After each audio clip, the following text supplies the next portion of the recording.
Hi friends, అందరూ ఎలా ఉన్నారండి? మేమైతే చాలా బాగున్నాం. ఈరోజైతే మా శృతి ఫోన్లో చూసిందంటండి. కొబ్బరి పాలతో ఇంకా రైస్ అయితే చేయమన్నదన్నమాట. దానికోసం అయితే చేస్తున్నాను. ఫోన్లో చూసిందండి. అప్పటి నుంచి అన్నది అమ్మ ఇలా చెయ్యమ్మనేసి. సరే అయితే బంగాళదుంప ఇంకా క్యారెట్ ఉల్లిపాయలు వేసి సింపుల్గా అయితే చేసేసాను. దీంట్లో అయితే నేను ఎక్కువ మసాలాలు అయితే వేయట్లేదు. లైట్‌గా అల్లం వెల్లుల్లి పేస్ట్ చేశాను. అక్క మసాలా వేసాను అనమాట.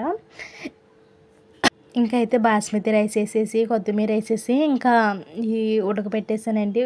బాగా ఉడుకోక దగ్గరకు నీళ్ళన్నీ ఎగిరిపోయాక స్లో చేసేసాను. ఇంకా ఈయనకైతే చికెన్ కర్రీ వండుతున్నాను. నా కోసం అయితే చికెన్ ఫ్రై చేసుకుంటున్నాను. ఎందుకంటే మా ఇంట్లో అందరూ ఒక రకమైతే తిన్నారండి. నాకు చికెన్ ఫ్రై అయితే చాలా ఇష్టము. ఈయనకేమో కర్రీ ఉండాలి, అందుకోసం అన్నమాట. ఇది నిజంగా చాలా టేస్టీగా ఉందండి కొబ్బరి అన్నము. నేను ఎందుకంటే ఈయనకి కర్రీలో తక్కువ